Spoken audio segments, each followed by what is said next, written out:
Hola, ¿qué tal? Muy buenas noches todos nuestros amigos, nuestros hermanos que nos están sintonizando por esta página de la Renovación Carismática Católica de Valle de Chalco. Bienvenidos a esta transmisión de formación juvenil que tenemos esta noche para todos ustedes.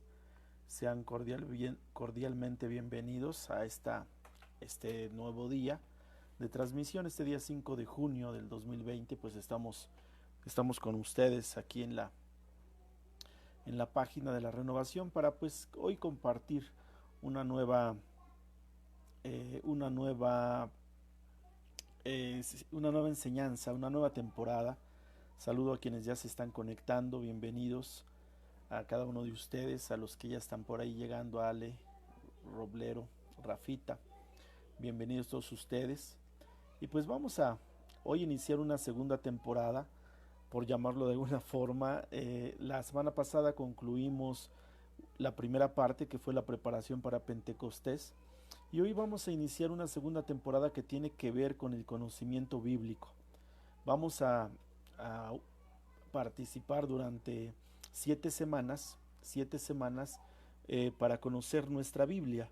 Sí, hoy sería la primera sesión de esta segunda temporada y en 7 semanas iremos conociendo nuestra Biblia. Entonces, para que pues estén ustedes aquí al pendiente, para que ustedes se conecten, para que ustedes participen, para que interactuemos en esta nueva temporada y pues podamos ir conociendo nuestra palabra de Dios, nuestra escritura.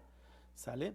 Esa es la intención de esta segunda temporada, que vayamos preparando a los jóvenes con experiencia que se quieran sumar, a las personas que pertenezcan no solo a la renovación carismática, sino también a otros grupos, pues que se quieran sumar, que se quieran empapar de estos conocimientos para poder comprender mejor la palabra del Señor, para poder comprender mejor la fuerza que el Señor tiene en eso que está escrito y que nosotros leemos, no solamente en las misas, no solamente en la liturgia, sino también de manera personal, ¿sale?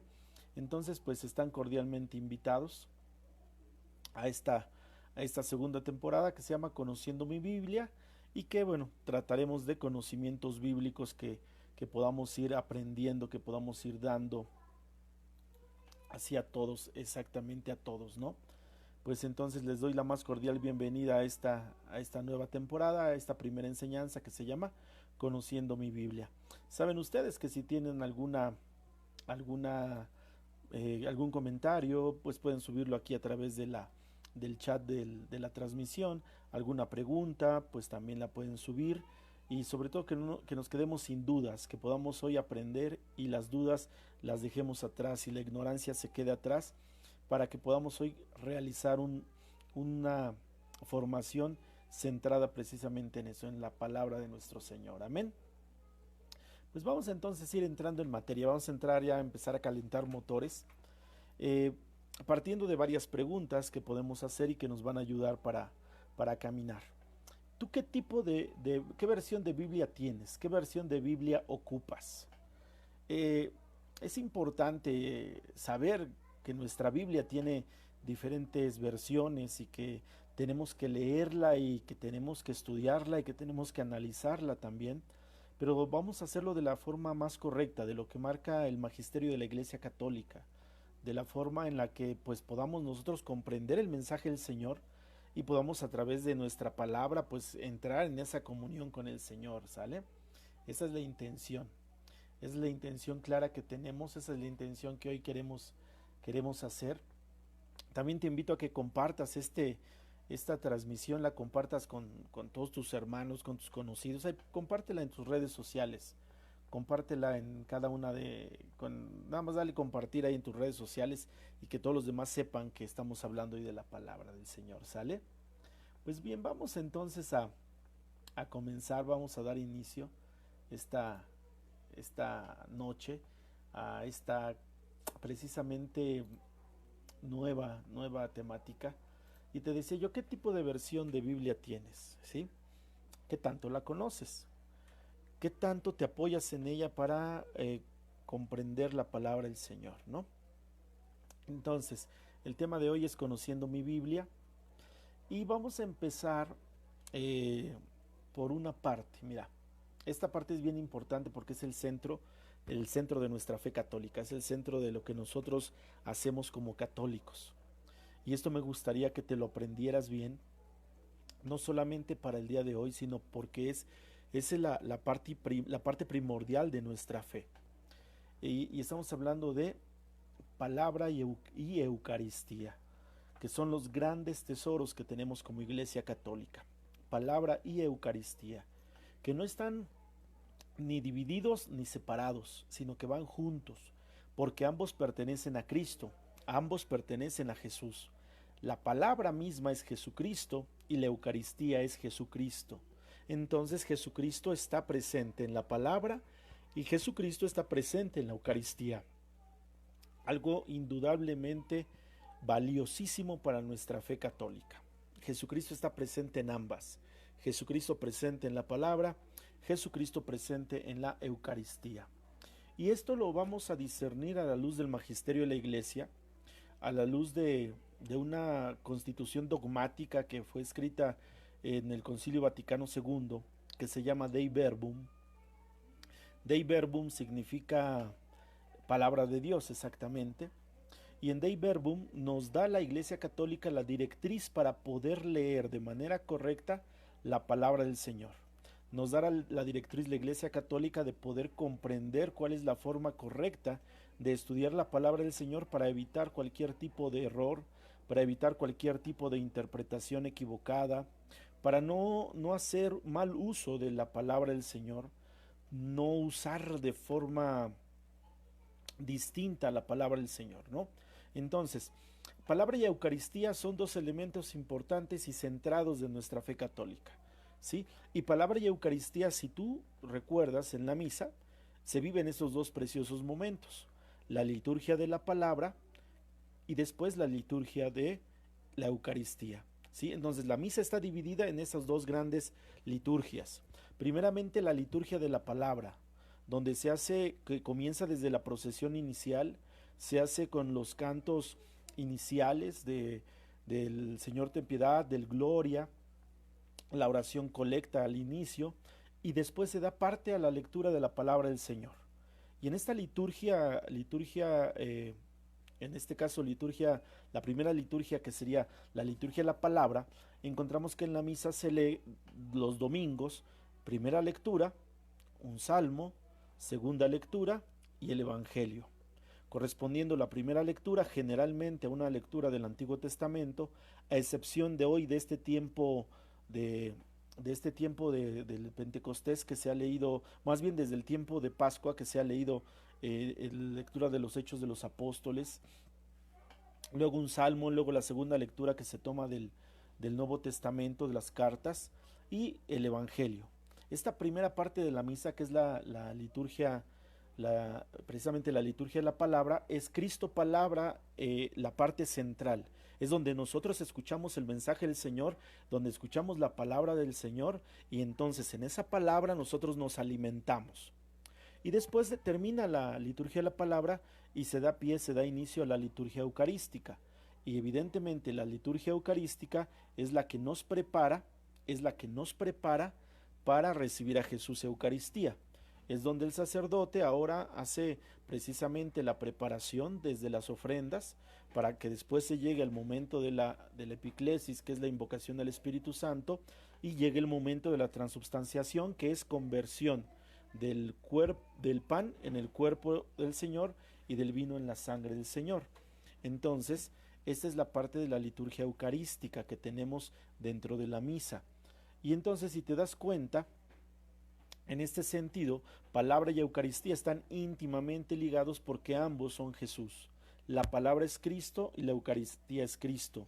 Y entonces nosotros católicos nos alimentamos de la palabra y nos alimentamos de la Eucaristía.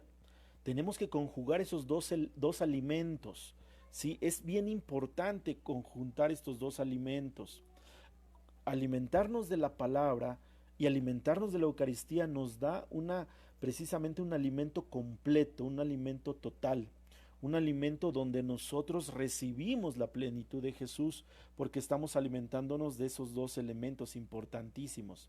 Entonces, hermano, aquí esta parte no la echemos en saco roto, porque hay muchos hermanos que de repente la Eucaristía la distorsionamos porque no ponemos ni atención a la palabra ni tampoco comulgamos, ¿no? Entonces nos estamos perdiendo de esa grandeza del Señor, nos estamos perdiendo de esa grandeza de lo que el Señor nos ha dado. Entonces, pues palabra y Eucaristía son los dos grandes elementos del católico. Palabra y Eucaristía son los dos grandes alimentos de lo que nosotros podemos tomar todos los domingos, bueno, a excepción de este tiempo de cuarentena, pero precisamente a eso quiero llegar, hermano. ¿Sale? Bien, vamos entonces a esta parte. Ujú. No puede, no podemos tener nosotros un alimento sustancial si no lo hacemos de la palabra y de la Eucaristía. La palabra te prepara para la Eucaristía. Por eso explicaba yo hace un momentito las dos liturgias de la iglesia, liturgia de la palabra y liturgia eucarística, porque la palabra te prepara para la Eucaristía. Sí, por eso primero se leen las lecturas, porque a través de las lecturas el Señor nos está preparando para que una vez preparados por las lecturas podamos nosotros llegar a la Eucaristía de una mejor manera.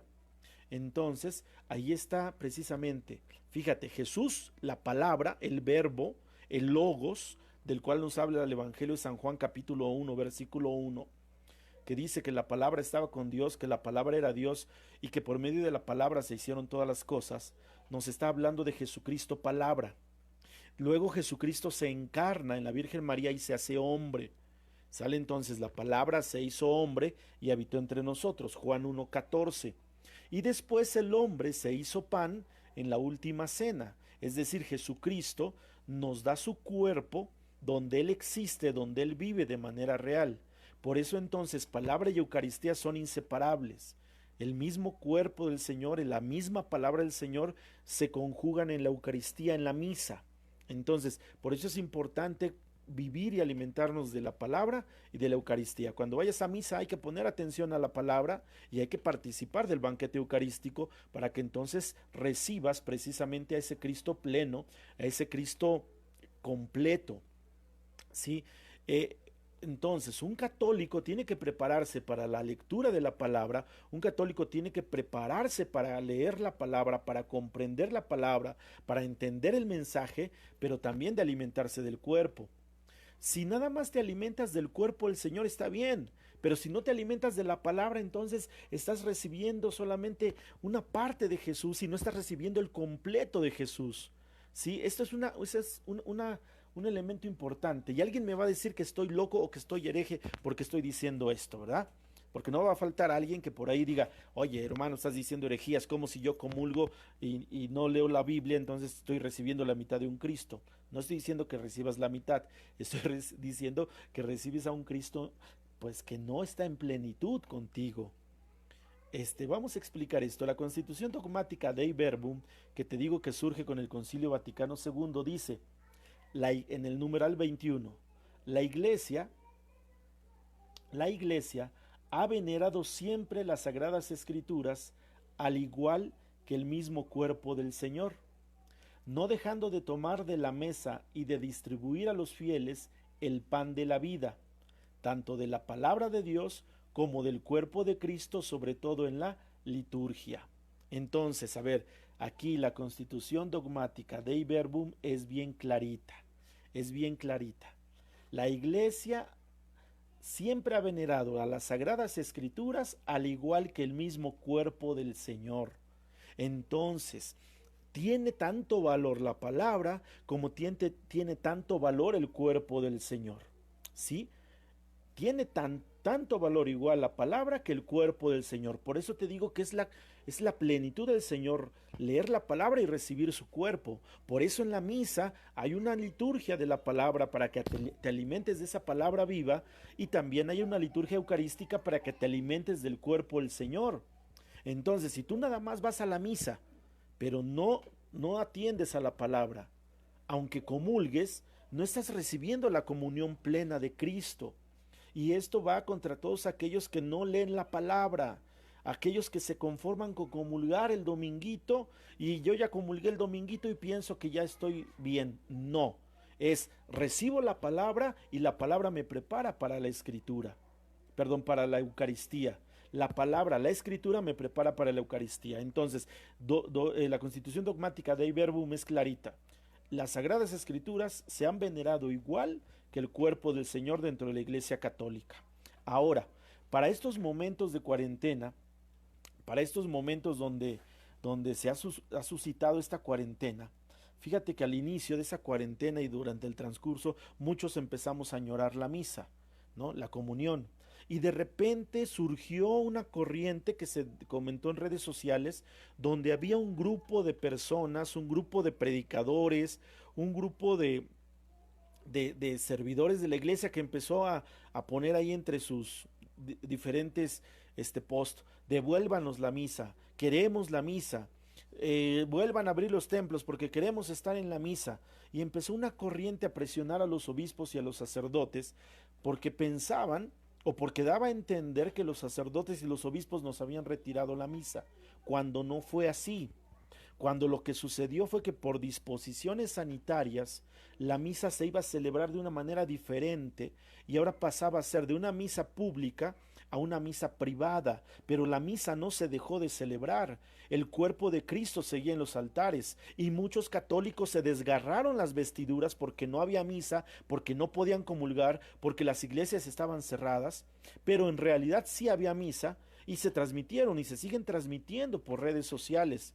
El sacerdote sigue oficiando la misa, que es el sacrificio del Señor, pero también ahí mismo se está leyendo la palabra, que es algo que nadie ha mencionado, que es algo que nadie ha notado.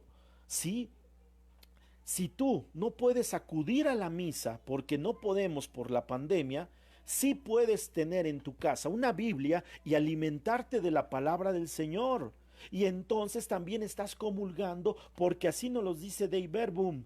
Tiene la misma veneración la palabra que el cuerpo del Señor. Entonces, si ahora no podemos ir a misa, si ahora estamos sin poder asistir a la Eucaristía, sí podemos leer en nuestra palabra, el mensaje del Señor, y también ahí tienes tu relación con Dios. Entonces, no hagamos de esto un escándalo. Es cierto, no sabemos todavía cuándo se pueda regularizar el culto público, que podamos asistir a misa, que podamos recibir el cuerpo del Señor, pero si tenemos una palabra, una Biblia en casa, entonces aliméntate de la palabra. Si no puedes alimentarte ahora del cuerpo del Señor, aliméntate de la palabra del Señor y entonces también estás en comunión, para que entonces podamos tener precisamente esa plenitud del Señor. Y ya que se regularice el culto público, pues entonces ahí sí, participas de la liturgia de la palabra, pones atención al mensaje del Señor y después comulgas. Eso es lo ideal, eso es lo esencial. Entonces te das cuenta por qué la palabra de Dios es importante, pero desgraciadamente como católicos, y perdóname que lo diga, desgraciadamente como católicos le hemos quitado el valor a la palabra, no leemos la palabra del Señor. Nos metemos en rollos tradicionalistas de liturgia, o nos metemos en rollos en este caso, perdón, de religiosidad popular, o nos metemos en rollos de tabúes, de rumores, pero no nos atrevemos a leer la palabra, que es la fuente de donde emana toda la sabiduría. La palabra de Dios es la fuente de donde emana toda la sabiduría, de donde emana todo lo que Dios tiene preparado para nosotros. Y entonces, si no leemos la palabra, nunca vamos a saber cuál es el plan de Dios para nosotros y mucho menos para toda la iglesia.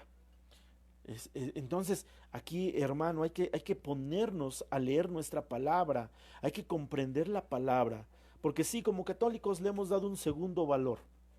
De repente es más importante para muchos solamente hacer actos de piedad religiosa popular, es decir, pues voy a un lugarcito donde alguien esté rezando, rezo y ya me siento satisfecho. Pero la palabra ahí queda, ¿no? No, pues es leer y a mí no me gusta leer, ¿no? Que es otro de los grandes tabúes que tenemos. Pues quieres ser un buen católico, quieres ser un buen siervo del Señor, quieres ser un buen hijo de Dios, tienes que escuchar la palabra y tienes que comulgar el cuerpo de Cristo. Entonces, ahí está el reto, leer la palabra. Fíjate que que esto es bien importante porque también en la Constitución Dogmática Dei Verbum, pero ahora en el número 26, fíjate lo que dice el número 26 de Dei Verbum. Dice, insistan en las escrituras con asidua lectura sagrada y con estudio diligente, para que ninguno de ellos resulte un predicador vacío y superfluo de la palabra de Dios, que no la escuchó en su interior. Bueno, ¿qué nos dice ahora entonces Dei Verbum 26? Que tenemos que insistir en la lectura de las Sagradas Escrituras y de su estudio para que no seamos predicadores vacíos y superfluos. Es decir, para que no seamos predicadores que no dan fruto, para que no seamos predicadores que están solamente ahí sin hacer nada. ¿Cuántos predicadores realmente se basan en la palabra de Dios para dar su mensaje? ¿Y cuántos otros predican solamente a través de cuentitos, a través de historias, a través de cuestiones sociológicas, filosóficas o simplemente políticas, ¿no? A ver, y esto incluye desde sacerdotes y laicos, ¿eh? Aquí no, o sea, vamos a ser sinceros. ¿Cuántos sacerdotes preparan sus homilías en base a la palabra del Señor y profundizan en ella? ¿Cuántos predicadores católicos profundizamos en la palabra del Señor y llegamos a compartir con el pueblo la palabra del Señor? Pero también cuántos predicadores usamos solamente la palabra como relleno y nos dedicamos a contar historias políticas, historias o chistes, o de repente solamente hacemos puras dinámicas, o de repente solamente contamos cosas que nos convienen a nosotros, pero no hablamos de la palabra del Señor. Ahí tenemos un gran reto, tenemos un gran reto para nosotros. A ver, jóvenes, ustedes que están en una situación donde de repente los jóvenes traen ahí un peso sobre sus espaldas, ¿no? Que decimos que los jóvenes son malos, que se están desviando, que los jóvenes de repente ya no obedecen. ¿Encontraremos en la palabra del Señor precisamente la guía para recuperar a los jóvenes? Claro que sí. Pero si como adultos yo no leo la palabra, ¿cómo le voy a poder transmitir la palabra a los jóvenes? Si yo como adulto no me enamoro de la palabra, ¿cómo le voy a poder decir al joven que se enamore de la palabra? No podemos dar lo que no tenemos. Por eso muchos católicos andamos extraviados, crecemos extraviados y nos perdemos. Y empezamos a contar historias que ni siquiera están de acuerdo con el Evangelio, y esas historias cada vez se hacen más tradiciones, más costumbres, y de repente la tradición o la costumbre sustituye a la palabra de Dios. Y no tiene que ser así. La palabra de Dios tiene que predominar sobre tradiciones y costumbres. Que de repente te dicen, es que hay que sacar a pasear al santito por todo el pueblo y le tienen que donar comida y le tienen que regalar dulces y le tienen que prender veladoras. Pues eso es bien fácil. Eso es bien fácil. ¿Por qué no mejor agarras tu Biblia, empiezas a estudiar, ya, y entonces ahí conoces el plan de Dios, que no solamente es regalar comida o regalar dulces o prender veladoras, perdóname la forma, pero hay que ser concretos y claros en ese sentido. Y también tenemos nosotros y tendemos nosotros muchas veces a romantizar la palabra de Dios porque lo vemos en películas, porque lo vemos en novelas, porque lo escuchamos por ahí como una historia bonita y pensamos que la palabra de Dios es color de rosa. No, la palabra de Dios no es color de rosa. La palabra de Dios es radical. Quiere decir que la palabra de Dios no atiende puntos medios. Así como nos dice el Señor Jesús en el Apocalipsis, o eres frío o eres caliente, pero tibio te vomito. Entonces la palabra de Dios es radical. La palabra de Dios no admite términos medios. O le entras o no le entras. Si le entras bien. Y si no le entras, mejor hazte un lado y no estorbes. Perdóname la forma, quizás hoy sí estoy un poco más duro que otras veces, pero es que es necesario despertar, es necesario sacudirnos, es necesario que la palabra de Dios entre en nuestro corazón, penetre en nuestro corazón y se quede en nuestro corazón, para que entonces empecemos con un proceso de cambio cada vez mayor. Amén. Entonces, ahí radica la importancia de la palabra del Señor, ¿sí? Hay personas que sin leer la palabra empiezan a inventar historias. Bueno, entonces están diciendo falsedades. Entonces están diciendo mentiras. Mira, actualmente, hace un ratito revisaba yo algunos textos y me llegó un mensaje de una hermanita que me decía, oiga hermano, es que mire, me encontré este mensaje en YouTube y quiero saber si es católico, porque pues ya entre tanta cosa que tenemos ahora no sabemos. Y estos mensajes son los que abundan por internet, en redes sociales o en Facebook o en YouTube o te los mandan en cadenas. Que fulano ya recibió un mensaje de la Virgen, que sutano ya recibió un mensaje de Dios Padre, que perengano ya recibió un mensaje de San Miguel Arcángel, que X, Y o Z ya le habló Dios y que le dio indicaciones y que le dijo cuándo se acaba la pandemia y un montón de cosas. Y hay mucha gente que empieza a postearlas. Hay mucha gente que le hace caso más a esas cosas que a la palabra. ¿Quieres saber realmente cuándo va a venir el Señor? Está en la palabra, en el Apocalipsis. Nada más hay que leerla e interpretarla y no andando ahí teniendo fantasías. Ah, es que a fulano dice que tuvo una moción, se le apareció la Virgen y le dijo haz esto, haz aquello.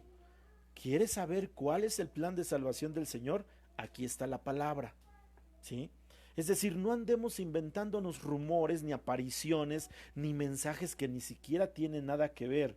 Lo que hay que hacer es leer la palabra y así vamos a salir de dudas si todas esas cosas son verdaderas o son falsas. Que si Nostradamus predijo, perdón, si Nostradamus predijo el coronavirus, ¿nosotros qué? Vámonos a la palabra y en la palabra vamos a encontrar que el Señor marca que hay los jinetes del Apocalipsis y uno de esos jinetes precisamente es el jinete que tiene que ver con la muerte y la enfermedad. Dice Ale Lira, dice, siento que también aunque se lea la palabra, también tenemos que poner en práctica el mensaje que Dios nos regala. Exactamente, a eso es lo que quiero llegar, Ale.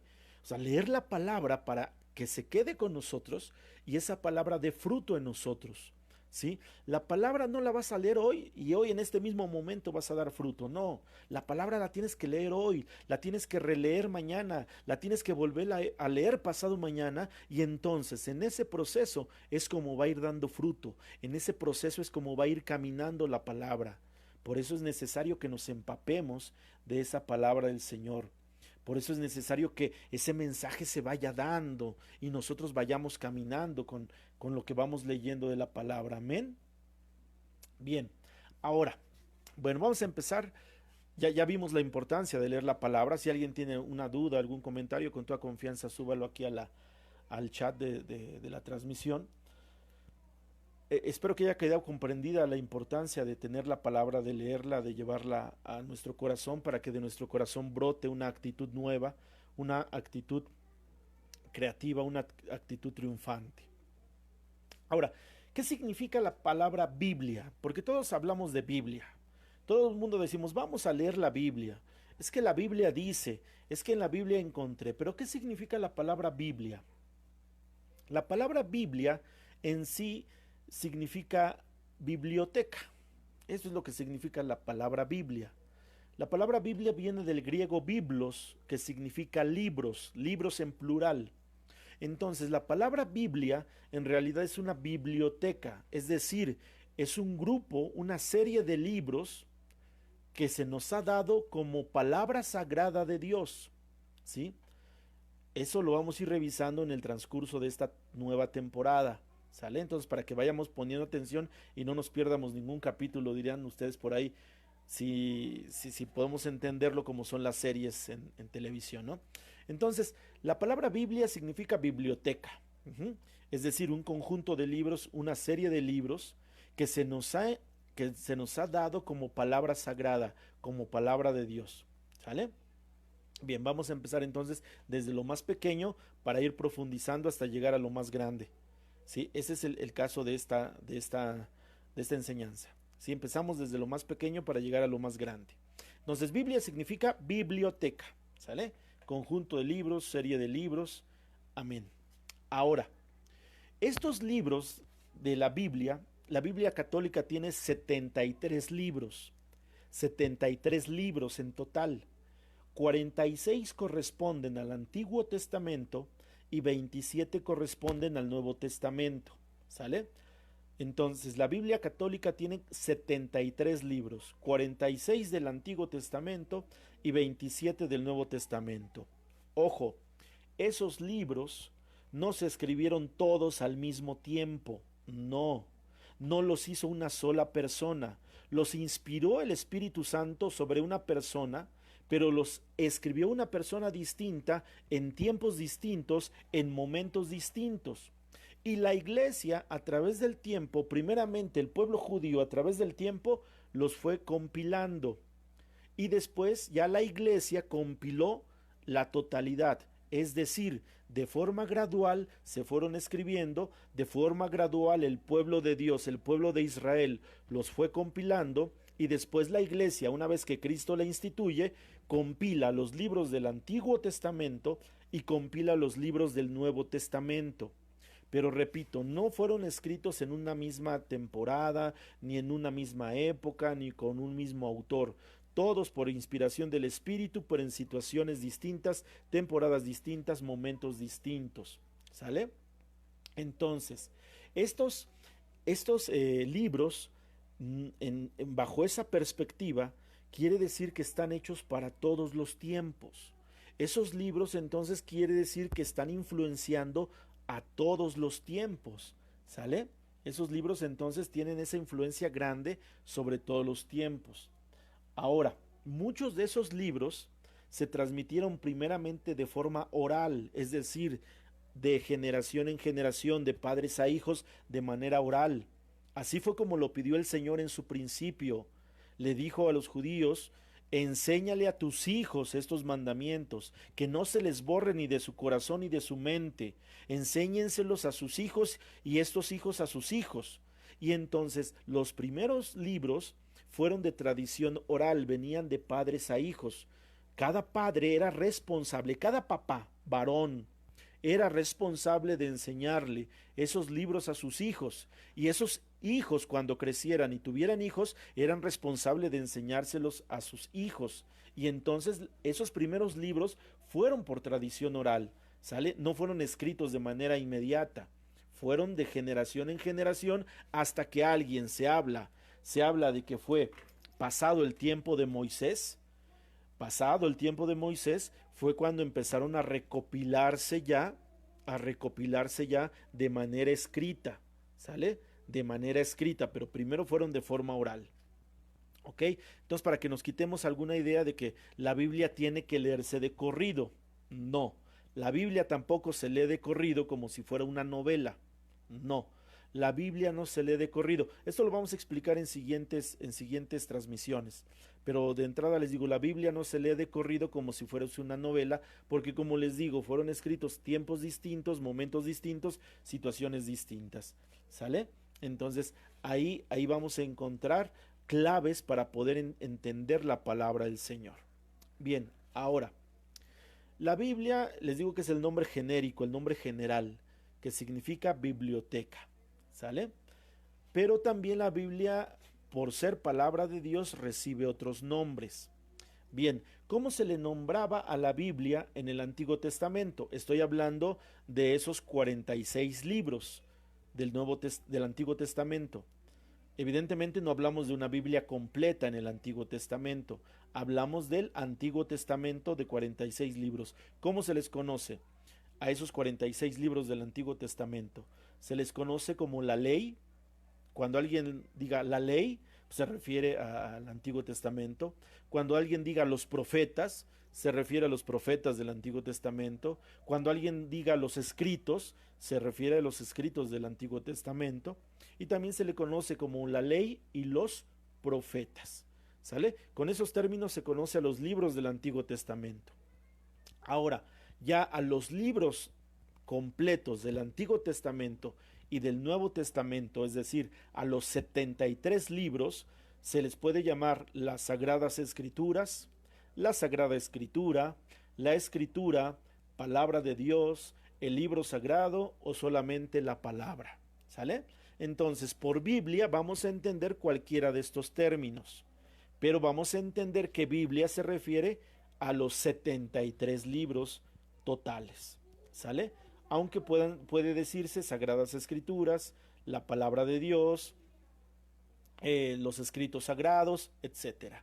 ¿Sale? Pero entonces la Biblia puede referirse a cualquiera de estos nombres.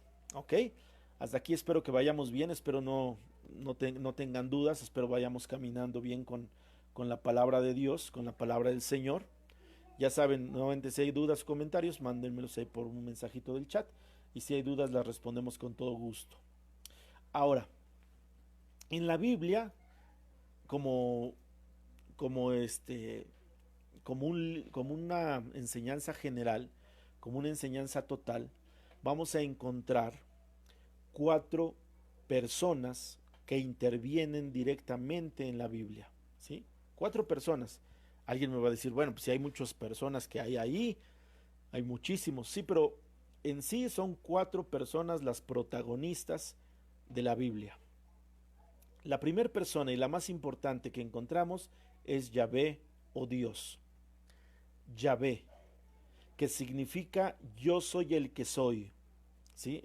De manera así muy literal, Yahvé está escrito en hebreo, significa yo soy el que soy. Pero no es un nombre propio, Yahvé no es un nombre propio. Yahvé es un elemento que va más allá de un concepto. Nosotros le llamamos Dios, ¿sí? Dios, pero Dios es un concepto. O sea, Dios, la palabra Dios es un concepto que usamos para identificar a la divinidad, a ese ser poderoso, a ese ser majestuoso, a ese ser grande. Dios es un concepto, ¿sí? Pero muchas veces Dios no nos indica toda la majestad que tiene. Entonces, el nombre propio para Dios es Yahvé. Yahvé significa yo soy el que soy, desde una filosofía del ser, desde el ser mismo. Por eso no es tan fácil comprender esta parte, porque queremos de repente entender a Dios como si fuese un ente que tiene una personalidad definida. Dios es grandísimo, que ni tu mente ni mi mente lo van a poder explicar nunca jamás, ni el más grande de los científicos lo va a poder explicar. Entonces, Yahvé, que es el nombre con el que Dios se le da a conocer a Moisés, Yahvé significa yo soy el que soy. Y es una manifestación de un Dios creador, de un Dios poderoso, de un Dios que tiene misericordia. Eso es la importancia de Yahvé. ¿Sale?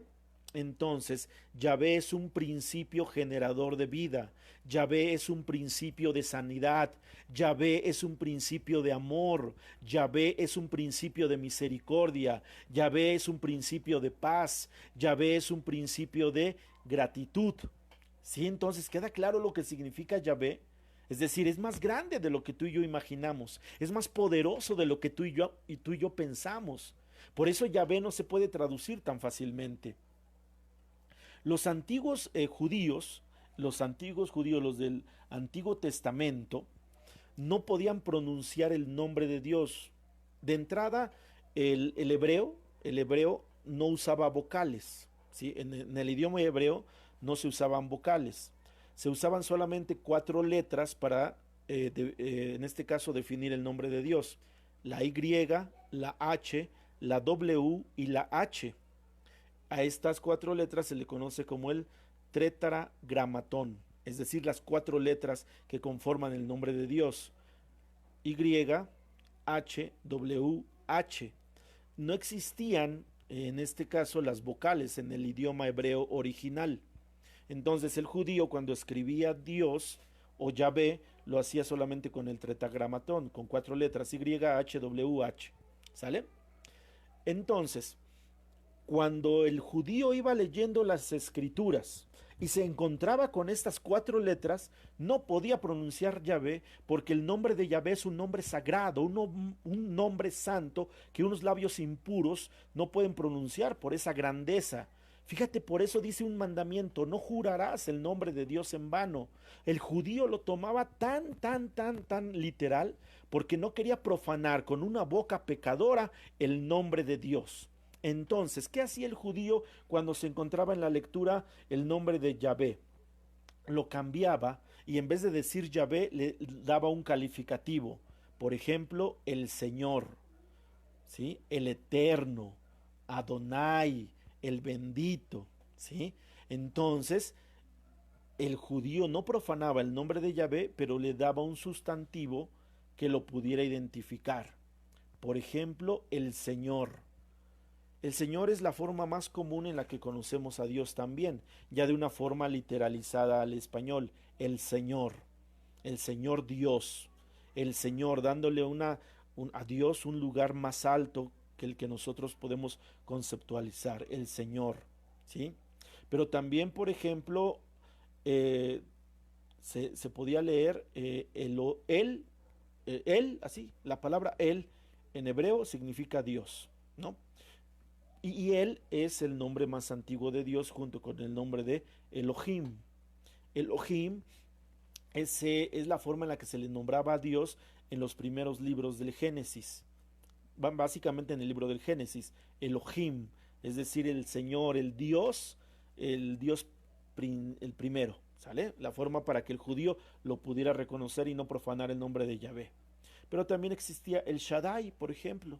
El Shaddai significa el Todopoderoso. Se le podía nombrar también como el Elión. ¿Cuál es el Elión? El Altísimo, ¿sí? Entonces, el judío no pronunciaba el nombre de Yahvé, sino que le daba un sustantivo, ¿ok?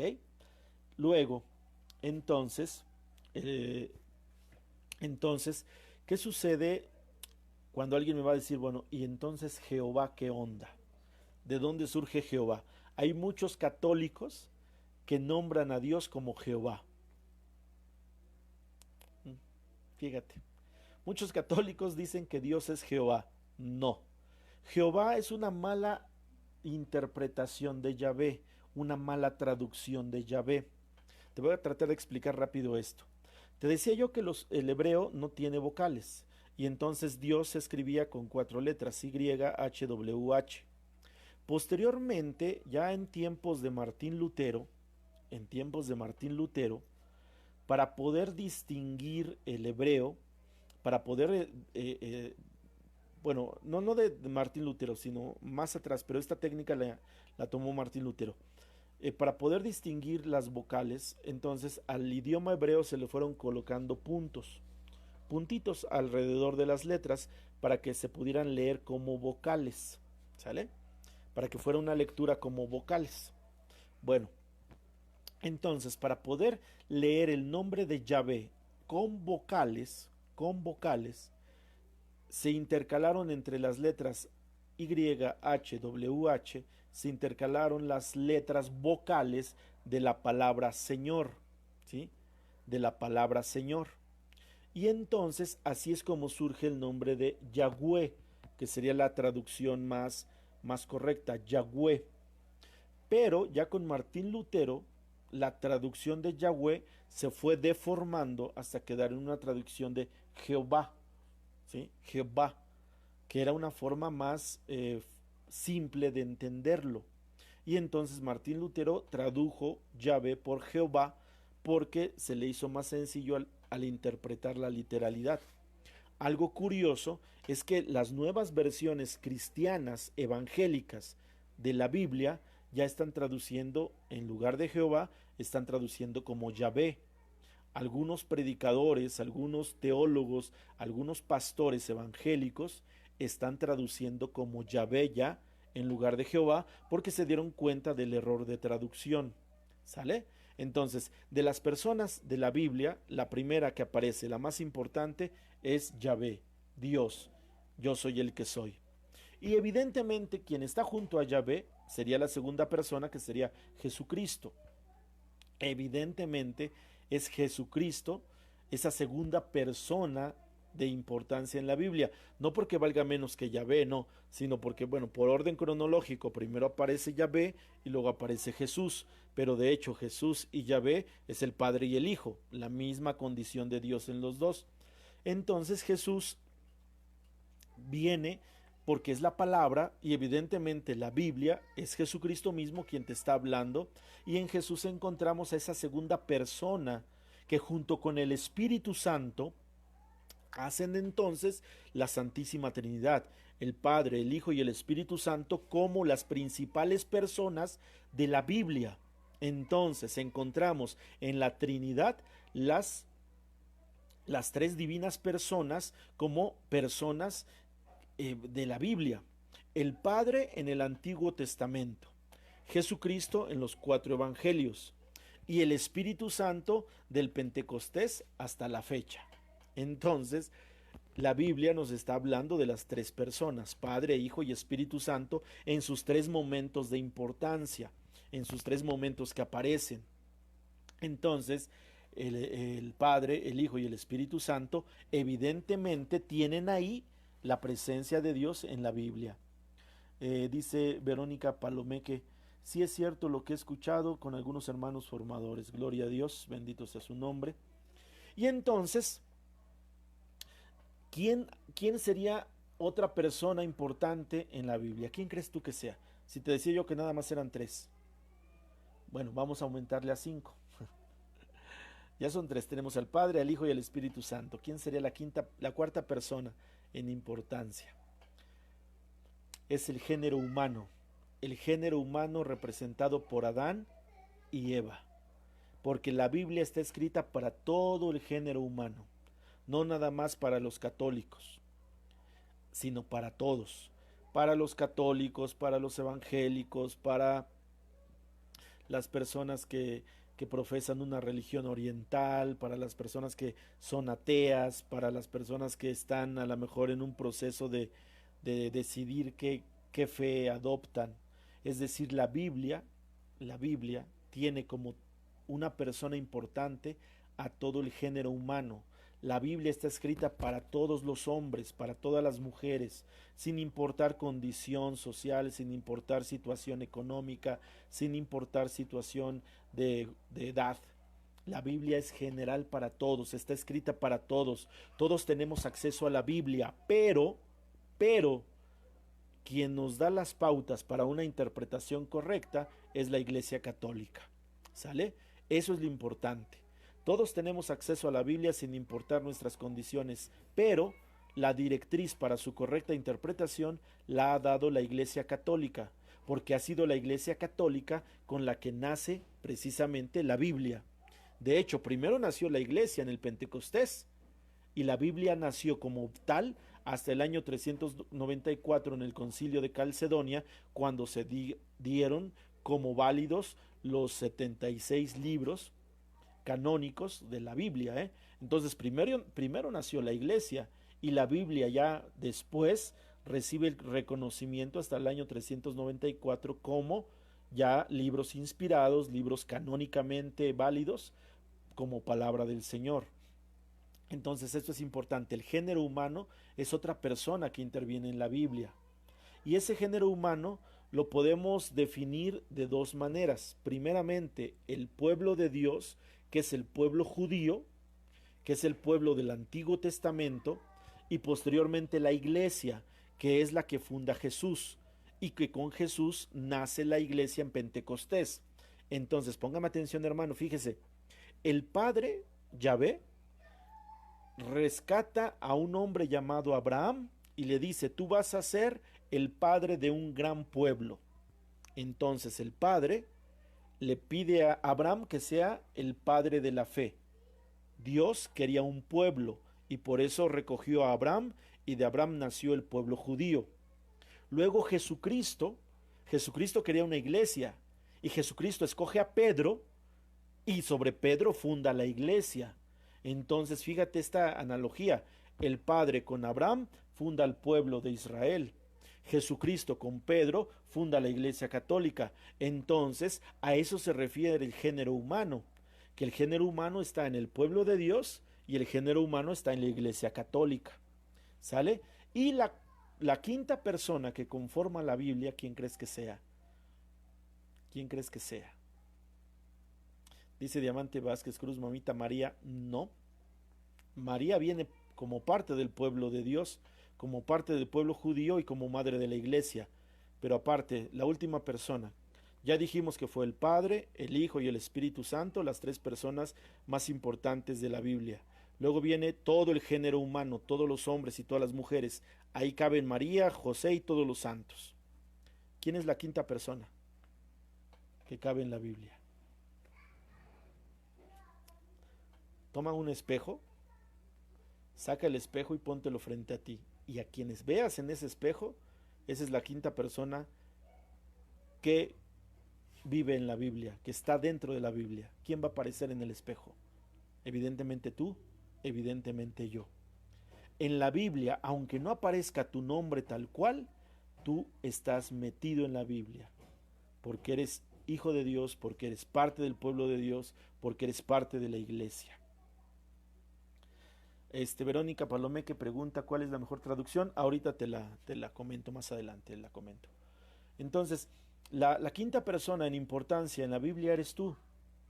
Tú eres la quinta persona en importancia en la Biblia, porque tú eres el que la hace vida. Tú eres el que la tiene que hacer vida, tú eres el que la tiene que llevar a cabo, tú eres el que la tiene que dar, ¿sí?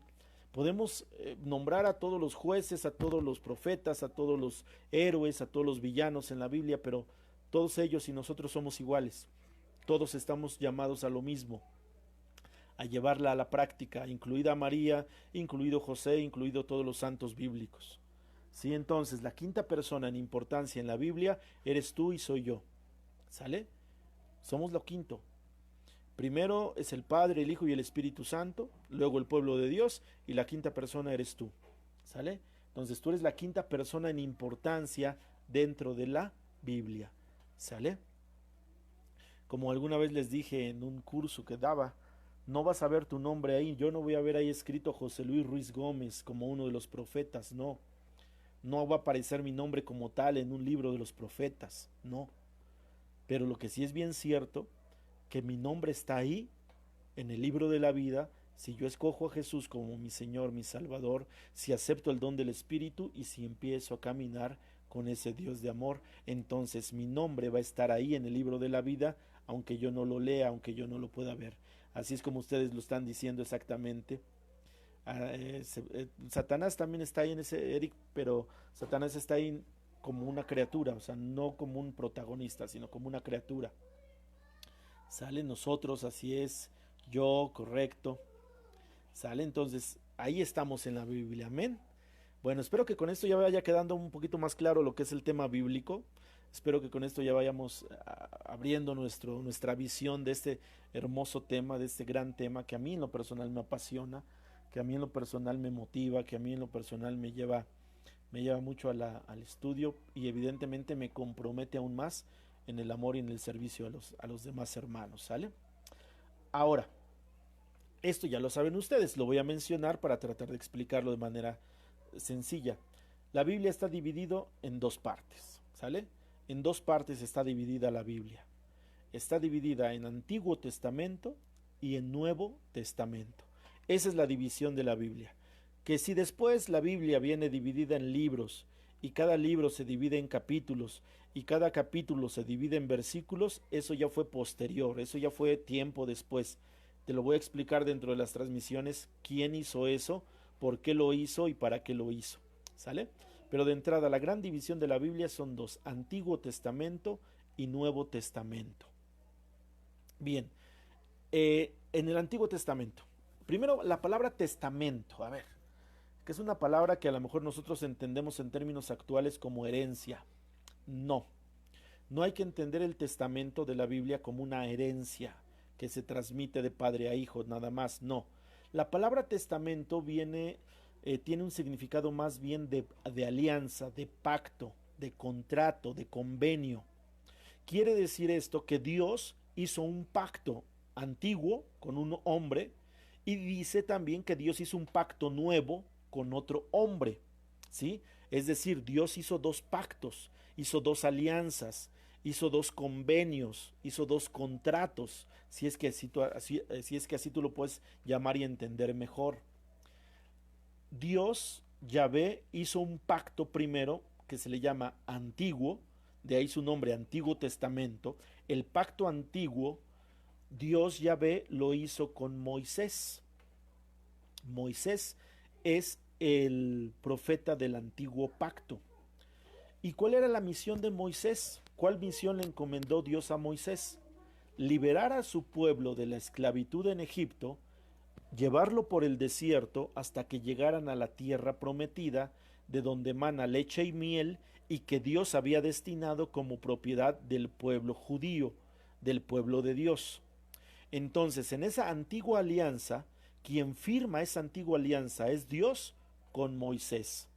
¿Y a través de qué la firmaron? A través de las tablas de la ley, a través de las tablas de piedra, ¿sí? A través de esas tablas donde Moisés subió a un monte, que era el monte Sinaí, y ahí Dios le dio las tablas de la ley, las tablas de la primera alianza. ¿Y cómo se selló esa primera alianza? Con el sacrificio de animales y con la ofrenda de panes, ¿sí? Cuando Moisés celebró la alianza, sacrificó animales y derramó su sangre sobre el altar y ofreció panes en el altar para sellar el pacto, primero, el antiguo pacto entre Dios y el hombre. Entonces, el primer pacto es el Antiguo Testamento, el antiguo pacto, la antigua alianza. La hizo Dios con Moisés para que Moisés sacara a su pueblo de la esclavitud, lo llevara por el desierto hasta llegar a la tierra prometida. Como instrumento del pacto se usaron las tablas de la ley, donde estaban escritos los mandamientos, y se confirmó en la sangre de los animales sacrificados y la ofrenda de panes que Moisés hizo cuando bajó del monte Sinaí. ¿Sale? ¿Hasta ahí vamos bien? Vamos comprendiendo esta parte. Está riquísima esta parte. A mí me encanta esta parte. ¿Sale? Ahora, el nuevo pacto o el Nuevo Testamento o la nueva alianza es el pacto que Dios hace de manera definitiva con el hombre. Dios hace ese pacto de manera definitiva con el hombre, pero a través de otra persona que ya no es Moisés. A través de quien hace Dios ese nuevo convenio, ese nuevo contrato, como lo dice San Pablo, esa nueva alianza. Ya no usa a Moisés. Dios usa a su propio Hijo, que es Dios, Jesucristo. Es Jesús entonces la persona con la que Dios hace el pacto, el nuevo pacto, lo hace con Jesucristo, con su Hijo encarnado. Entonces por eso dice San Pablo que Jesucristo es el único mediador entre Dios y los hombres, porque no hubo otro hombre con el que Dios hiciera el nuevo pacto. El nuevo pacto Dios no lo hizo ni con la Virgen María, ni con San José, ni con los santos, ni contigo, ni conmigo. El nuevo pacto Dios lo hizo con Jesucristo. ¿Y cuál es la misión de Jesús para ese nuevo pacto? La salvación de la iglesia. El sacrificio de Jesucristo para que fuese primero pasión, muerte y resurrección, y entonces a través de ello nosotros pudiéramos llegar a Dios. Esa es la misión de Jesús. Así como Moisés tuvo una misión, Jesús tuvo una misión todavía más grande, todavía mayor. Ok, ¿cuál fue el instrumento que usó esta nueva alianza? La cruz. Jesucristo fue crucificado en una cruz de madera. En el antiguo pacto Dios le dio a Moisés las tablas de la ley. Y en el nuevo pacto, Dios nos da ese nuevo pacto a través de la crucifixión, a través de la cruz donde Jesucristo fue colgado. ¿Sí? En el antiguo pacto se ofreció sangre de animales y ofrendas de pan. ¿Qué se ofreció en el nuevo pacto? La sangre de Jesús y el cuerpo de Jesús, que se quedan con nosotros como su cuerpo y su sangre a través de la hostia y del vino consagrado.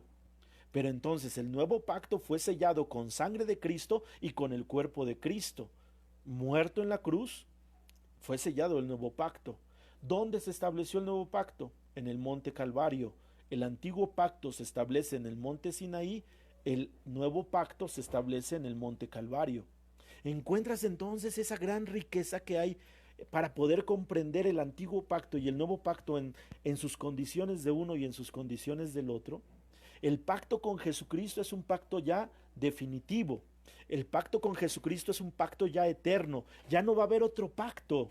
porque ya fue hecho por Dios, con Dios en su Hijo, a través de la sangre de su Hijo, a través del cuerpo de su Hijo, que nos lleva a todos a Él, al camino de la salvación. ¿Sale? Entonces tenemos en Jesucristo el nuevo pacto.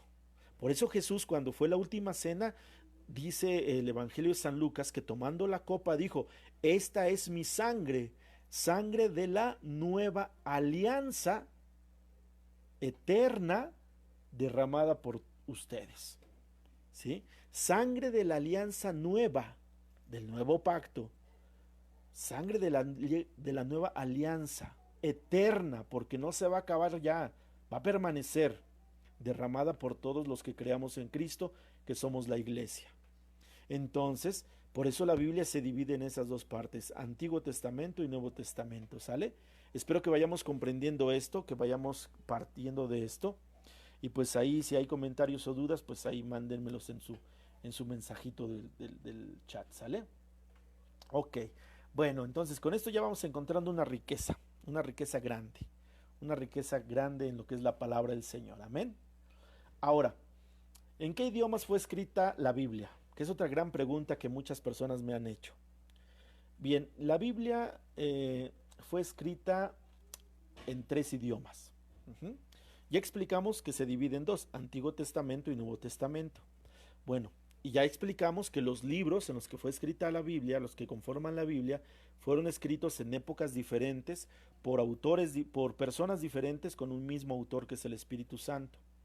A la persona que se encargó de escribir se le llama agiógrafo. ¿Cómo? Agiógrafo. ¿Qué significa agiógrafo? Significa escritor sagrado. Pero el agiógrafo no la escribió por su intelecto. No, el agiógrafo la escribió por inspiración del Espíritu Santo. Entonces, son 73 libros que tiene la Biblia católica, 46 del Antiguo Testamento, 27 del Nuevo Testamento, escritos en diversas épocas por agiógrafos distintos, por escritores sagrados distintos, en circunstancias distintas. Por lo tanto, el idioma en el que fueron escritos fue distinto también. Bien, y decíamos, la Biblia fue escrita en 3 idiomas. El primer idioma es el hebreo, el idioma judío, el idioma de los judíos. Casi todos los libros del Antiguo Testamento, casi todos los libros del Antiguo Testamento están escritos en hebreo, en el idioma original. ¿Sale? Estos se escribían en un rollo de piel de animal, que generalmente era de res, ¿sí? En ese rollo, así se llama, rollo, no existía el libro como tal, un libro de papel, un libro de hojas, no existía como tal, entonces ellos escribían en rollos de piel, cortaban la piel en rollos y sobre ese rollo con tinta lo iban escribiendo, ¿sale? Y escribieron en arameo, fue el primer idioma que se usó, y en arameo está escrito casi la mayoría de libros del Antiguo Testamento. Perdón, hebreo es el idioma en el que se escribieron la mayoría de los libros del Antiguo Testamento, hebreo, ¿sale? Luego, una parte de los libros, una porción de algunos libros fue escrita en arameo. El arameo es un idioma que se deriva del hebreo, pero se habla solamente en una tierra que se llamaba antes de Aram. Aram fue un hijo de Noé. Entonces, en esa tierra de Aram se hablaba el arameo, de ahí su nombre, arameo, de la tierra de Aram, y Aram era hijo de Noé. Entonces, en esa región se hablaba el arameo, que fue el idioma que se hablaba en los tiempos de Jesús, ¿sí? Cuando Jesucristo vive en la tierra, se hablaba en arameo. Entonces, una parte de los libros, unas porciones de los libros están escritas en arameo, ¿sí? Ese idioma arameo era el idioma, perdón, que se usaba en tiempos de Jesús. ¿Qué libros están escritos en arameo? En arameo están escritos algunos fragmentos de los libros de Esdras, Tobías, Judith y Daniel. Y en arameo está escrito el Evangelio de San Mateo, ¿sale? Entonces, algunos libros del Antiguo Testamento, Esdras, Tobías, Judith y Daniel, están en arameo. Y el libro de Mateo originalmente fue escrito en arameo, ¿sale? Que fue el idioma en tiempos de Jesús derivado del hebreo. Y el tercer idioma en el que está escrita la Biblia es en griego. En griego está escrito la totalidad del Nuevo Testamento, es decir, los tres evangelios posteriores que son el de Marcos, el de Lucas, el de Juan, más todas las cartas de San Pablo, las cartas de Juan, las cartas de Judas, las cartas de Pedro, la carta de Hebreos y el Apocalipsis. Todas esas están escritas en griego, además de algunos libros como es el libro de sabiduría, algunas partes del libro de Daniel, del de Esther y primera y segundo de Macabeos están escritas en griego. Ahorita voy a explicar por qué. Porque alguien dirá, bueno, ¿y por qué en griego, verdad? Hay que recordar que el griego era el idioma oficial cuando el imperio griego tomó posesión de esa parte de Medio Oriente, ¿sí? Así de forma histórica, ¿cómo estuvo ese tiempo? A ver, la primera civilización que surge es la civilización mesopotámica, bueno, la civilización asiria. Esa es la primera civilización que surge en todo el mundo y surge alrededor de los ríos Tigris y Éufrates, ¿sale? Que es en el Medio Oriente. Luego de ahí, de esa cultura asiria, surge lo que es Mesopotamia, otro imperio que conquista a los asirios. De Mesopotamia, por ejemplo, el libro de Daniel nos habla de un rey llamado Nabucodonosor, que era el rey de Mesopotamia. Entonces, el imperio de Nabucodonosor, perteneciente al imperio de Mesopotamia, era el que gobernaba. Luego vino el imperio persa, el imperio de Ciro el Grande, y el imperio persa conquistó al imperio de Mesopotamia. Entonces dominaba el imperio persa. Luego vino el imperio griego, que dominó al imperio persa, y el imperio griego se extendió y era el más dominante. Bueno, entonces, por eso el griego fue el idioma dominante en tiempos de Jesús, ¿sale? Y por eso los libros del Nuevo Testamento están en griego, porque era el idioma dominante en ese tiempo, más no el imperio, porque ya dominaba el imperio romano, que después fue el idioma latín, pero eso ya fue en tiempos de la Edad Media, ese ya es otro rollo. Entonces, por eso fueron tres idiomas, el hebreo, el arameo y el griego. La Biblia está escrita en esos tres idiomas, ¿sale? Por eso de repente hay algunas palabras que si tú lees en un libro del Antiguo Testamento te van a sonar raras, te van a sonar poco pronunciables en sus textos originales, ¿sale? Por esa razón. Gloria a Dios. Bueno, entonces vamos avanzándole. Ahora, retomando eso, la Biblia tiene 73 libros y repito, cada uno escrito en tiempo diferente, por un escritor diferente, por situaciones diferentes. Esto nos quiere decir que la Biblia como biblioteca de libros está constituida por varios géneros literarios. Quiere decir que no fueron escritos todos con una misma visión, sino que el autor sagrado, el escritor sagrado, bajo la inspiración del Espíritu Santo, los escribe bajo un género literario específico, dependiendo lo que en ese momento estaba sucediendo.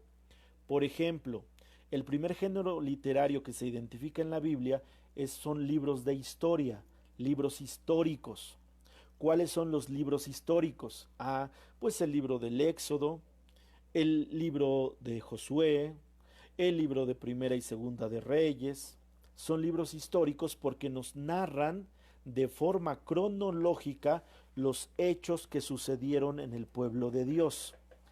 Son libros totalmente de historia, narran hechos históricos con personajes que han pasado a través del tiempo histórico, ¿sí? Luego hay libros jurídicos. ¿Cuáles son los libros jurídicos? Levítico y Deuteronomio.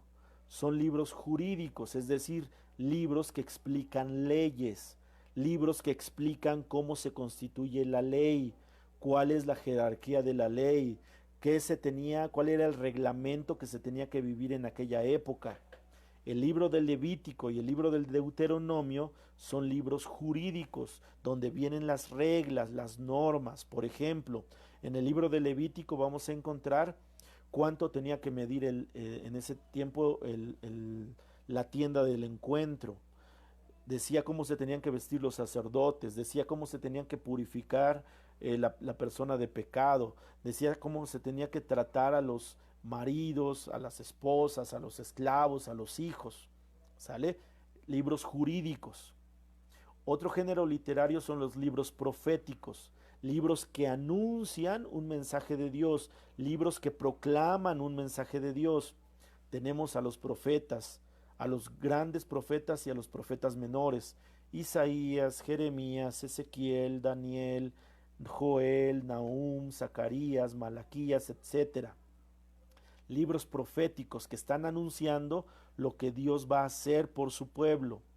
Tenemos ahora libros poéticos, como puede ser Salmos, el Cantar de los Cantares, libros de poesía, porque también a través de la poesía Dios estaba hablando.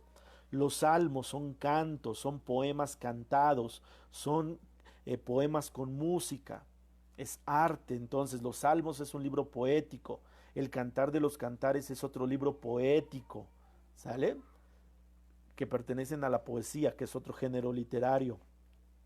Los libros didácticos o libros sapienciales, perdón, libros didácticos, es decir, libros de enseñanza: Proverbios, Sabiduría, Cogelet, Eclesiastés, ¿sí? Libros que traen una enseñanza, libros que se utilizaban como libros de texto, por llamarle de alguna manera, para educar a los niños, a los jóvenes y a los ancianos.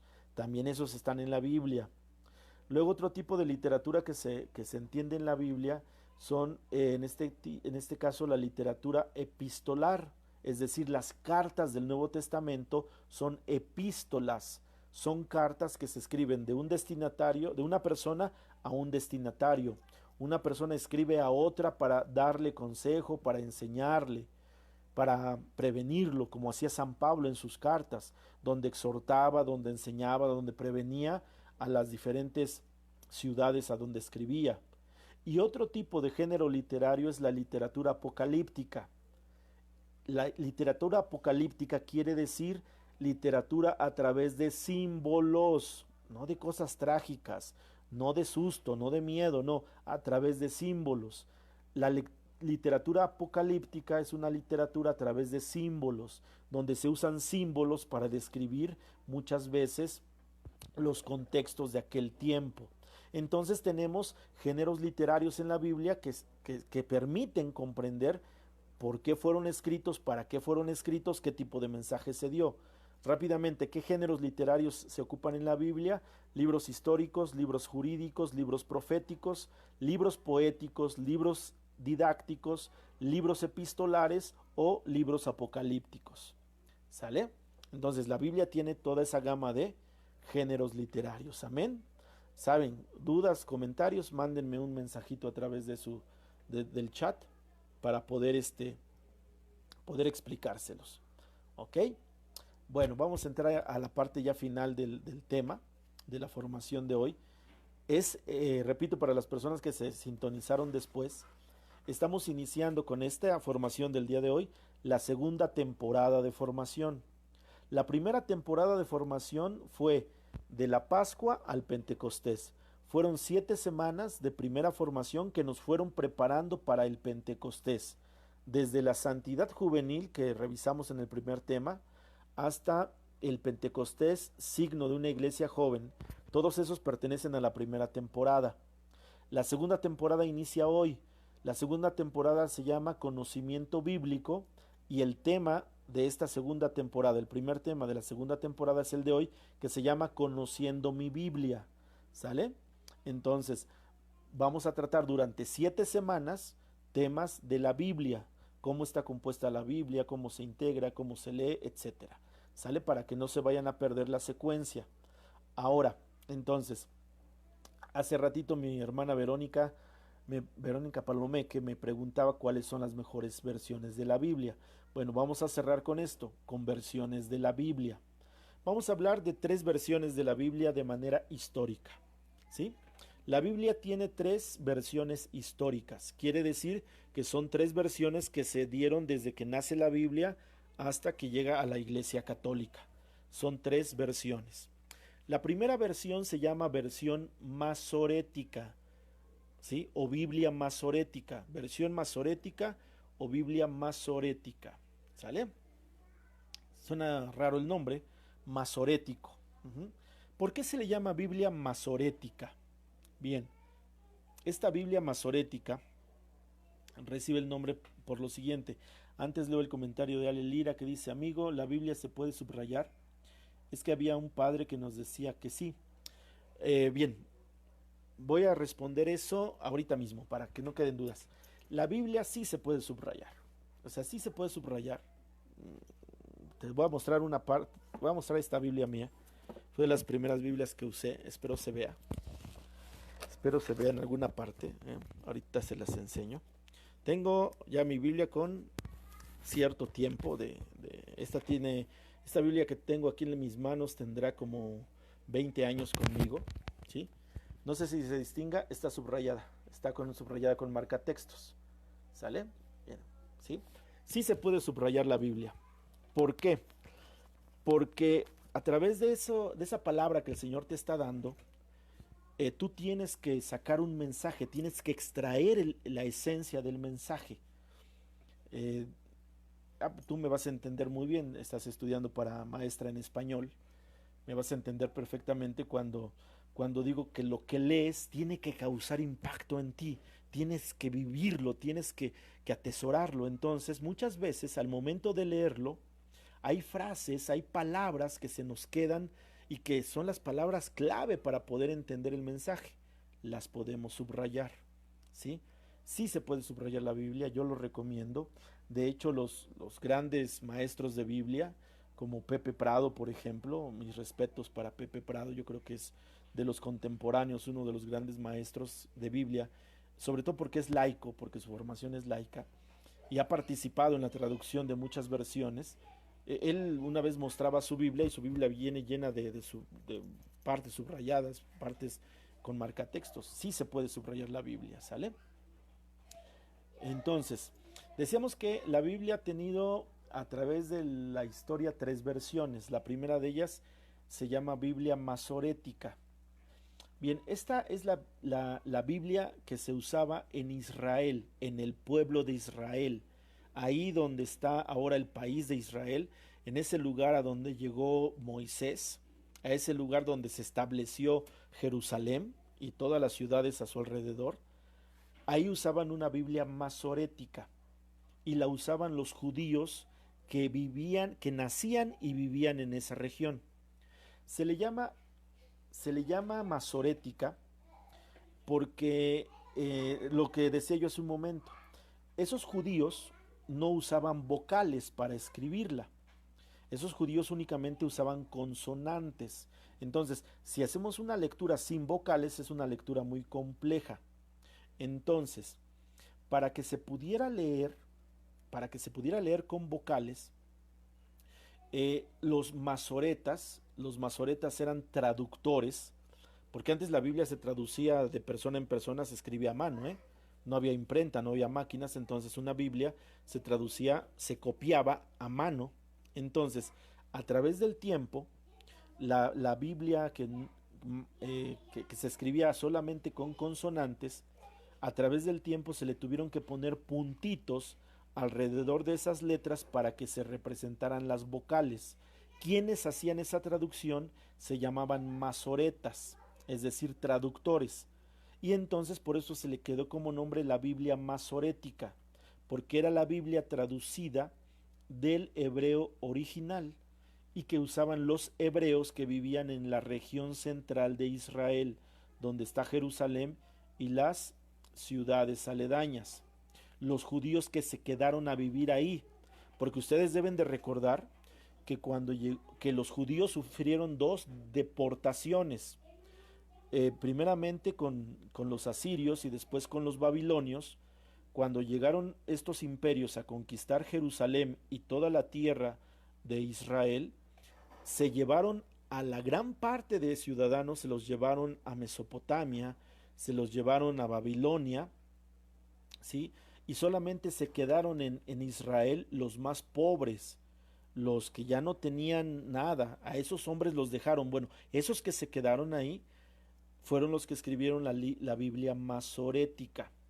Esta Biblia masorética solamente consta de 39 libros, que son los 39 libros escritos en hebreo, ¿sí? Entonces, la Biblia masorética son los 39 libros escritos en hebreo que usaban los judíos que se quedaron en Jerusalén. ¿Sale? Esta es la base de la Biblia evangélica. Esta Biblia masorética es la base que usan ahora los hermanos de religiones evangélicas. Biblia masorética de los judíos que permanecieron en Jerusalén y que la tradujeron los masoretas, que eran los traductores de aquel tiempo. Primera versión. Segunda versión, la Biblia Septuaginta. Biblia Septuaginta, también llamada Biblia de los 70, ¿sí? Biblia de los 70.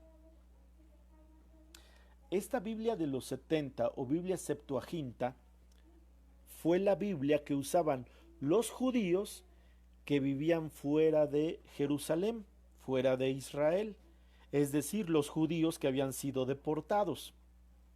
Imagínate esto, mira, se habla que el periodo de deportación duró más o menos, fueron 2 deportaciones que duraron 70 años o un poquito más, creo. ¿Sale? Entonces, muchos padres que fueron deportados llevaron la tradición a sus hijos, pero cuando murieron los padres, sus hijos tenían que transmitirla a sus hijos, y entonces ellos, los hijos, ya no tenían a su mano la originalidad de esas primeras Biblias. Entonces, fuera de Israel se empezaron a escribir las Biblias en griego, ¿sí? En Israel se escribían las Biblias en hebreo porque ahí se quedaron a vivir los judíos algunos. Pero para los judíos que vivían fuera, que ya no regresaron a Jerusalén, que se quedaron en la deportación y que se quedaron en esas ciudades, ya no era posible la traducción en hebreo, pero la empezaron a traducir al griego. Entonces, la Biblia que se tradujo al griego se llama la Biblia Septuaginta, ¿sí? Si notamos entonces ya la diferencia. La Biblia masorética está escrita en hebreo y la Biblia Septuaginta está escrita en griego para los judíos que vivían fuera de Jerusalén. Y se le llama Septuaginta o de los 70 porque fueron 70 sabios judíos los que la tradujeron del hebreo al griego. 70 traductores judíos del hebreo al griego. Por eso se le llama Biblia de los 70. Y la Biblia de los 70 o Biblia Septuaginta tiene, en total, tiene los 46 libros que nosotros católicos tenemos del Antiguo Testamento, ¿sí? Entonces, la Biblia Septuaginta tiene los 46 libros del Antiguo Testamento, los 39 de la Biblia masorética, más los 7 libros deuterocanónicos. Aquí viene esta gran enseñanza.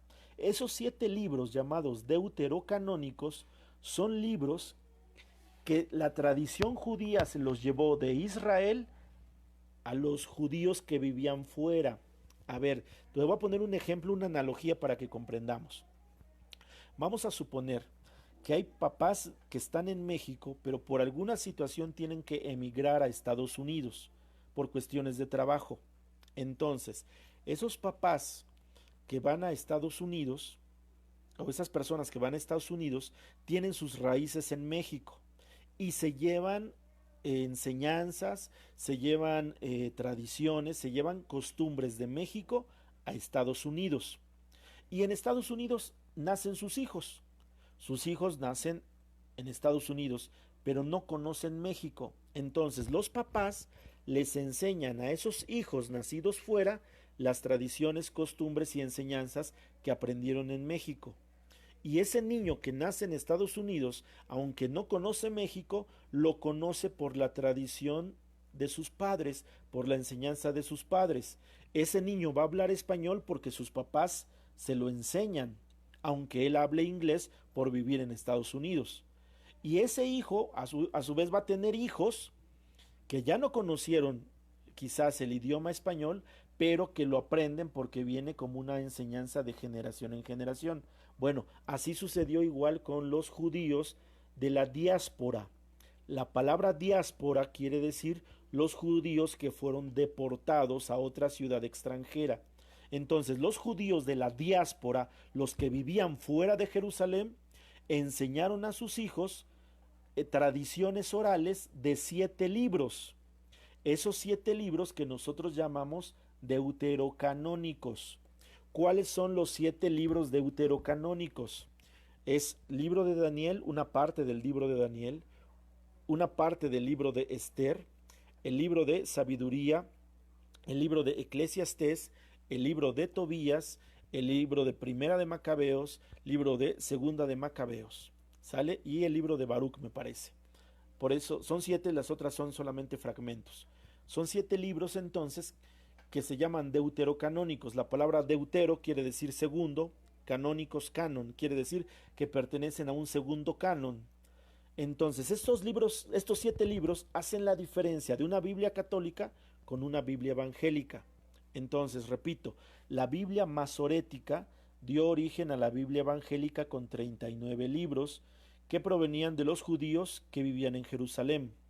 La Biblia católica tiene su origen en la Biblia Septuaginta o Biblia de los 70 que usaban los judíos que vivían fuera de Jerusalén y que incluían 39 libros de los libros hebreos más 7 libros deuterocanónicos que se llevaron como tradición oral los judíos y se las enseñaron a sus hijos. Entonces, así es como se conforman estas dos Biblias. Pero ojo, ojo, estas dos Biblias solamente tienen libros del Antiguo Testamento. Tanto la Biblia masorética como la Biblia Septuaginta únicamente son Biblias del Antiguo Testamento. Por eso hay que tener cuidado. Nos faltan los libros del Nuevo Testamento.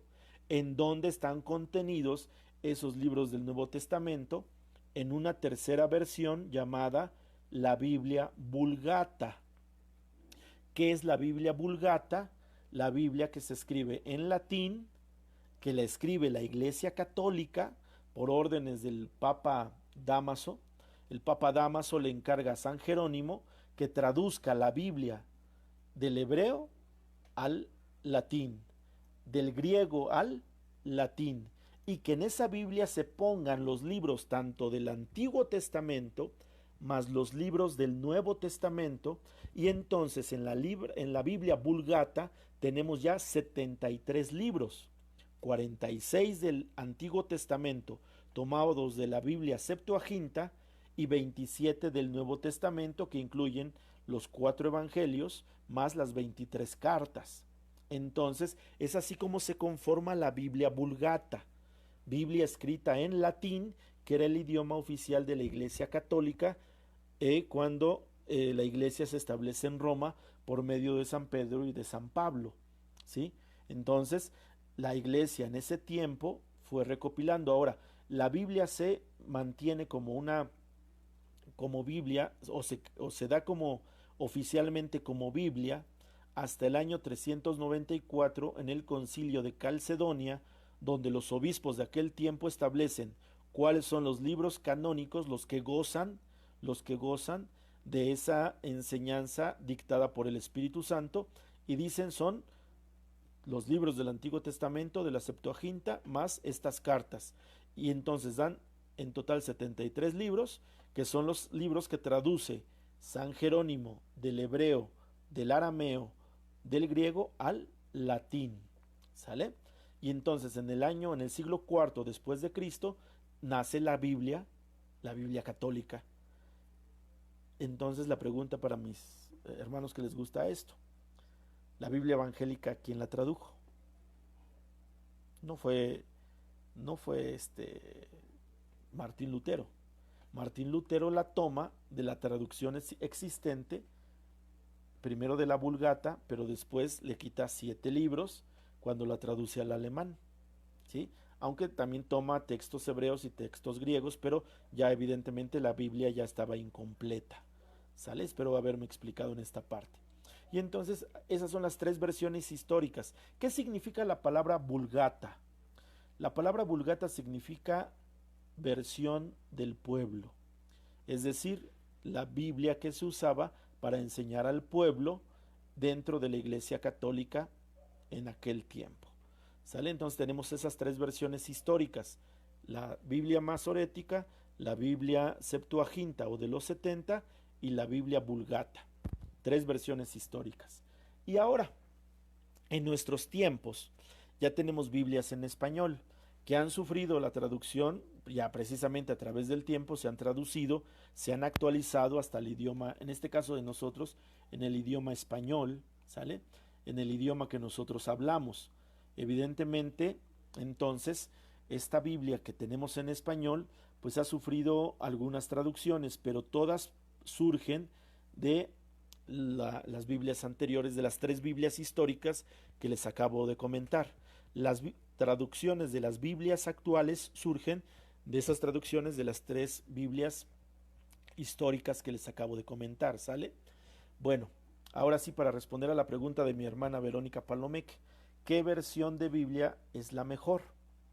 Tenemos actualmente diferentes versiones de Biblia, ¿sale? Por ejemplo, tengo esta Biblia, digo, está forrada, ¿no? Pero esta es Biblia de las Américas, ¿sale? Déjenme mostrarles, aquí está. Biblia de América, ¿sale? Esta es una versión, Biblia de América. Tenemos esta otra versión, Biblia de Jerusalén, latinoamericana. Esta otra versión de otra Biblia de Jerusalén, ¿sale? Todas son en español. Evidentemente son traducciones diferentes. ¿Qué quiere decir traducciones diferentes? Que se han traducido en diferentes épocas de la historia, aunque sean en el mismo idioma, y que evidentemente están actualizadas a un vocabulario para que la gente lo entienda, para que la gente lo interprete, para que la gente lo pueda seguir. Por ejemplo, esta Biblia de Dios habla hoy, ¿sale? Dios habla hoy. O por ejemplo, la clásica que hay, la Biblia más popular que tenemos actualmente, creo que no se ve así, la Biblia latinoamericana, ¿sí? Entonces hay diferentes tipos de Biblia, versiones, mejor dicho. Hay diferentes versiones de Biblia.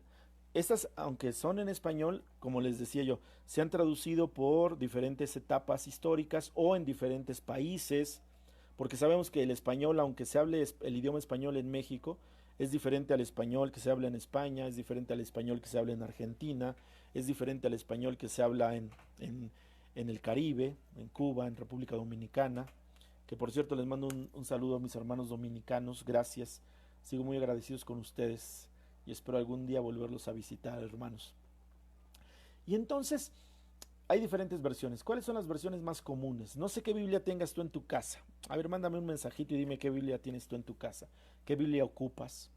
Generalmente puedo pensar que es la Biblia latinoamericana, que es la más popular, pero no es la mejor versión, ¿eh? No es la mejor versión.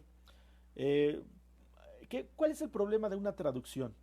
Que muchas veces se traduce y se usan palabras, tratando de ubicar palabras actuales, pero muchas de ellas rompen la esencia de las palabras originales, ¿no? Como que le rompen el contexto, como que le rompen el encanto, ¿no? Y ese fue un problema de la Biblia latinoamericana, que fue traducida en los años 70 más o menos, que fue traducida bajo un esquema parecido a la teología de la liberación que se usaba en aquellos tiempos, en América, en Centroamérica principalmente, en América del Sur, y que le dio un contexto de aquella época, pero que se quedó muy limitada. O sea, la traducción de la Biblia latinoamericana a mí, en lo personal, me parece muy limitada, como que le robó riqueza a la traducción, ¿no? Pero bueno, es útil, claro que es útil, y algo importante de sus Biblias, hermanos, cómo reconocer cuando una Biblia es es fiel, una traducción autorizada por la iglesia. Sus Biblias deben de tener al inicio, no sé si se note bien, aquí en parece, este sellito autorizado por algún obispo o por alguna conferencia episcopal. Por ejemplo, la Biblia latinoamericana tiene la autorización del arzobispo de Quito, presidente de la conferencia episcopal ecuatoriana. Ellos dan fe de que esta Biblia puede usarse porque es una traducción fiel, una traducción que cumple con el estándar de calidad para que sea una Biblia de enseñanza católica. Entonces, todas las Biblias católicas deben de tener al inicio una autorización de algún obispo o de alguna confederación episcopal donde diga que precisamente es apta para usarse en la religión católica. ¿Sale? Si la Biblia carece de esa autorización, pues entonces hay que poner en duda que la traducción nos pueda servir, ¿no? Que la traducción nos pueda ser útil, ¿sí? Entonces, por ejemplo, aquí la Biblia de Jerusalén, permítanme les muestro.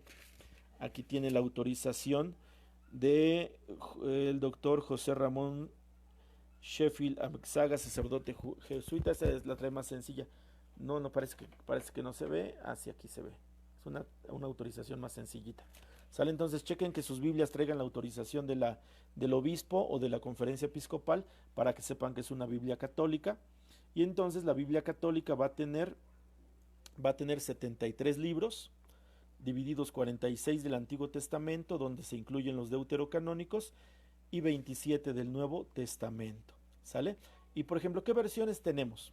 Ya te dije que checaras la versión de tu Biblia, pero ¿qué versiones tenemos? Tenemos Biblia de Jerusalén, que como se las mostré, que es esta, Biblia de Jerusalén, ¿sale? Tenemos Biblia Nácar Colunga. La Biblia Nácar Colunga, ustedes la van a identificar porque son las Biblias grandotas, esas Biblias grandotas.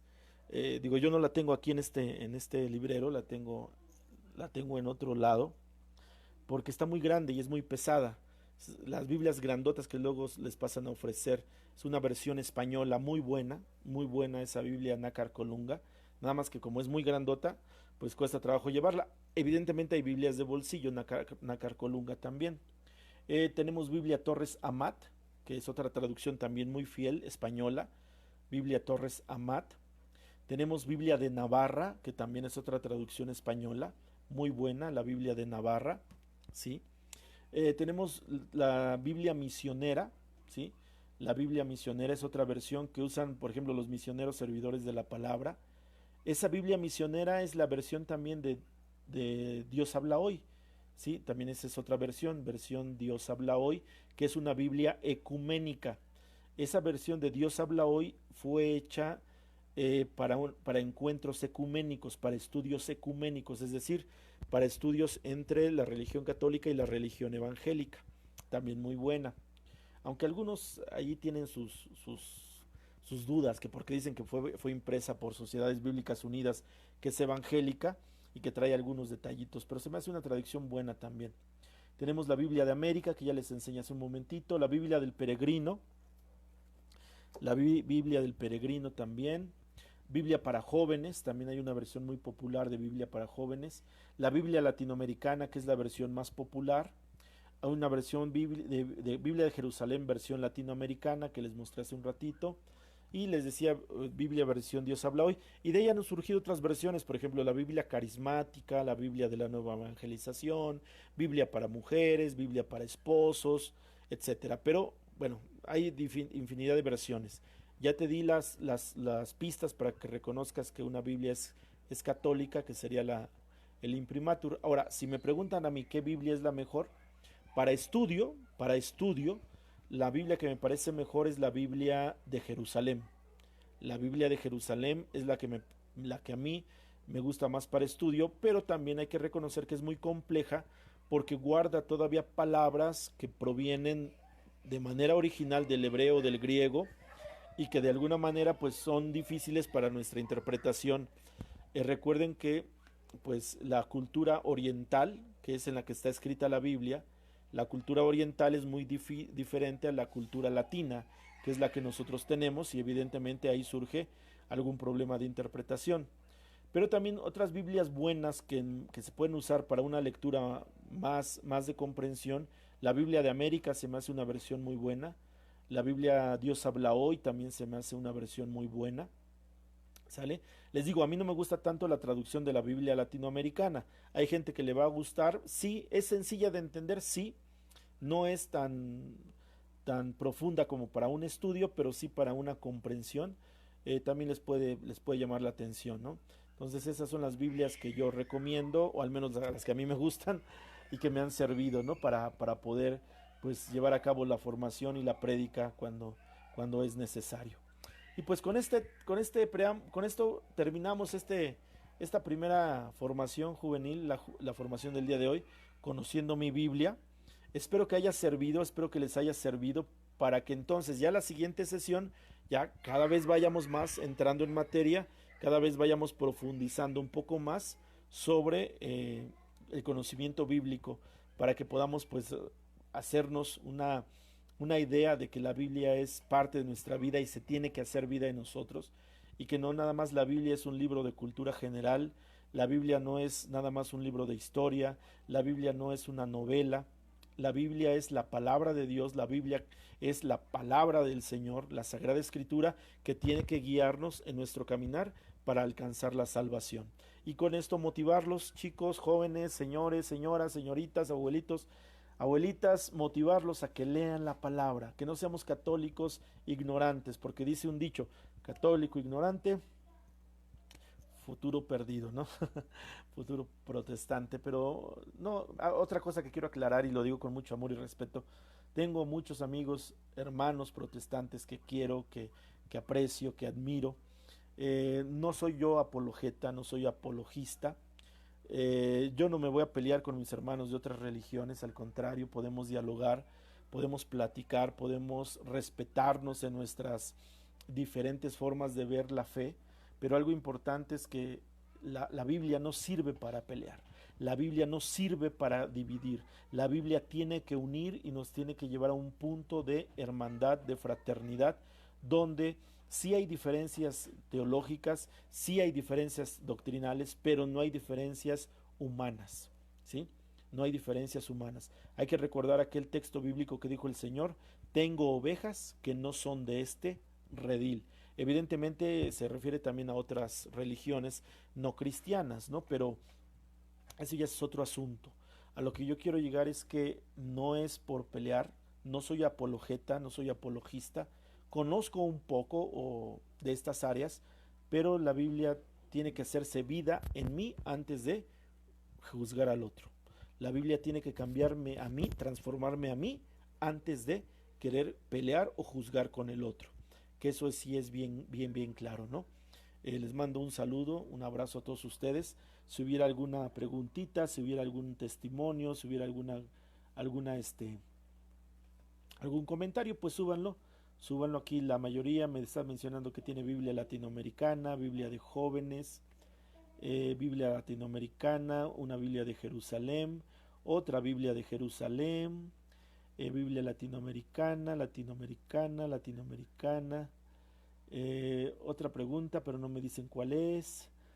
Eh, ¿Cuál es la Biblia para mujeres? Esta de Biblia para mujeres es una versión evangélica, es una versión protestante que así se llama Biblia para mujeres.